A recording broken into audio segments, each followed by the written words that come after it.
Good evening Japan, good evening Philippines, good evening all over the world. Welcome to my YouTube channel, Hanis Yoshihara's Vlogs. May isi-share ako sa inyo ba? Ang sabi ng Diyos sa kanyang banal na salita na may kasalanang hahantong sa kamatayan at may kasalanan ding hindi hahantong sa kamatayan. Kaya ganun. Ang Diyos lang ang nakakaalam kung ano ang kasalanang hahantong sa kamatayan at yung kasalanang hindi hahantong sa kamatayan. Kaya ganun. Sabi din niya sa ibang verse na manalig kayo sa Diyos at manalig din kayo sa akin, sabi ni Jesus. Kaya ganun na manalig ka kay Jesucristo, ikaw at ang iyong sambahayan ay maliligtas. Ang kaligtasan ay nagbuhat sa Diyos. Yun ang sabi ng Diyos. Tapos sabi niya, patay ang pananampalatayang walang kalakip na mabubuting gawa. Kaya ganun. Nananampalataya ka nga, pero gawain mo naman kasamaan. Kaya wala din yun. Kasi ang tunay na pagsunod sa Diyos kasi, yung malinis yung budhi mo. Saka hindi natin magagawa yun kung hindi tayo tatawag talaga sa Diyos. Tumawag talaga tayo sa Diyos at humingi ng tulong. Para tulungan tayo at saka kay Jesucristo na anak ng Diyos na nagkatawang tao. Kaya ganun. Kaya ang Diyos pa rin nakakaalam sa lahat ng bagay. Kasi walang lingid sa Diyos, lahat ay lantad eh. Walang nakakatarok sa pag-iisip ng Diyos. Walang kadilimang nagmumula sa Diyos. Tandaan natin yan mga friendships. Walang hindi mapangyayari ang Diyos. Kaya ganun. Kaya sabi din niya sa ibang verse na lahat ng masama't matuwid ay pinagmasdan ko sa lahat ng dako. Pinagmasdan tayo lahat mga friend. Kung gawain mo ng palihim ng kasamaan, may nakakaalam ang Diyos na makapangyarihan sa lahat. Kung palihim man yung gawain mong kabutihan, may nakakaalam ang Diyos na makapangyarihan sa lahat. At si Jesucristo, na sugo ng Diyos na nagkatawang tao, na anak ng Diyos. Kaya ganun. Kaya yun ang sabi ng Diyos na ganun. Saka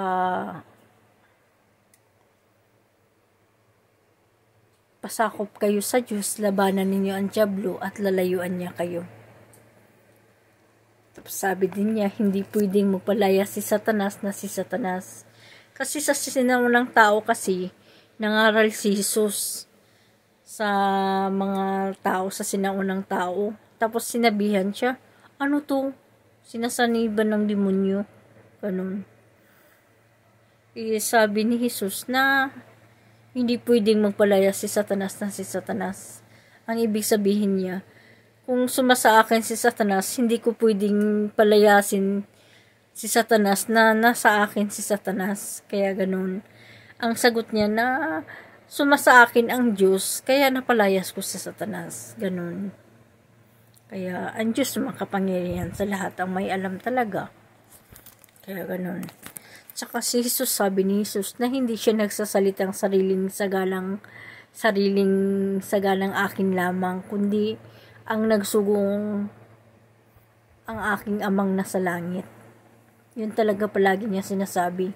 Ang Diyos na amang nasa langit talaga. Kaya dalawa yung pananaligan natin mga friendship. Si Jesucristo na anak ng Diyos at ang Diyos na makapangyarihan sa lahat. Kasi sabi ni Jesus na walang matuwid liban sa Diyos eh. Sabi ni Jesus. Saka mas dakila ang nagsugo sa Kanya. Mas dakila ang Diyos eh. Mas makapangyarihan ang Diyos. Sabi ni Jesus. Kaya sinabi ng Diyos na lahat ng masama't matuwid ay pinagmasdan ko sa lahat ng dako. Pinagmasdan tayo lahat mga friend. Kaya walang lingid sa Diyos, lahat ay lantad. Kaya ganun. Matakot na tayo sa Diyos, mga friend. Ang pasimula ng pagkatakot kay Yahweh ay pasimula ng karunungan, pero walang halaga ang payot saway sa mga mangmang. Mangmang ang tawag doon ay sa pinapayuan mo na wag ngang maglingkod sa imahen o inukit na kahoy, mga ribulto, mga bato, ganyan, na upang sambahin. Ang titigas ng ulo natin kaya sumasamba pa rin, di ba? All over the world, sumasamba kasi Kasi nanaig kasi magkapera kasi kaya ganun, ibinibenta nila. Tapos yung Bible din, ibinibenta ng mahal. Paano yung mga tao matuto sa salita ng Diyos? Wala na nga pera, bumibili pa ng Bible na ang mahal-mahal. Kung totoo kang lingkod ng Diyos, ibigay mo na. Tsaka ang Diyos na ang papapala sa'yo.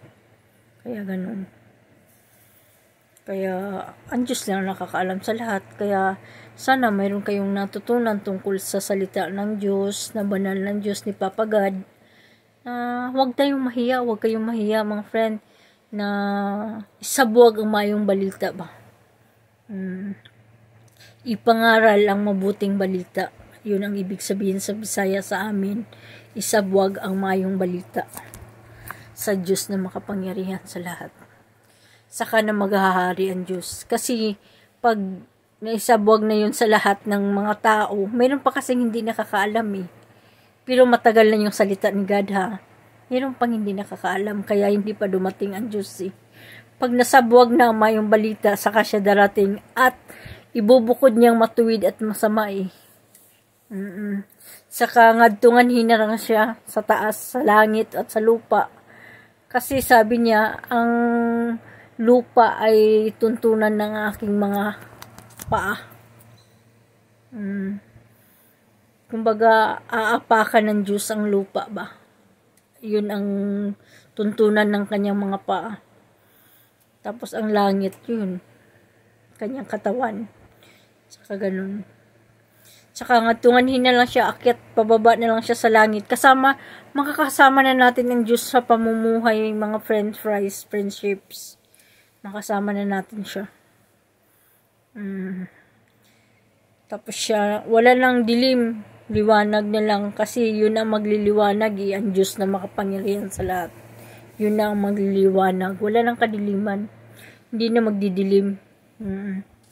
Yun ang sabi ng Diyos. Sana may kunti kayong natutunan at sana magpatutuo din kayo, huwag kayong mahiya kasi sabi ni Jesus na kung ikakahiya ninyo ako sa harapan ng mga tao, ikakahiya ko rin kayo sa aking Ama, sa harapan ng aking Amang nasa langit. Kaya gusto nyo bang ganun na ikakahiya tayo at sasabihin pa tayong lumayo kayo sa akin, mga mapagawa ng masama, hindi ko kayo nakilala.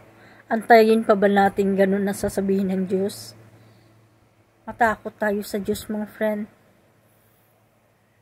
Bye for now. Thank you for watching. Sana mayroon kayong kunting natutunan at ipamahagi din ninyo para tayong lahat ay maligtas tungo sa buhay na walang hanggan. And may the Holy God bless us all, my friends and families. Bye for now. Thank you for watching.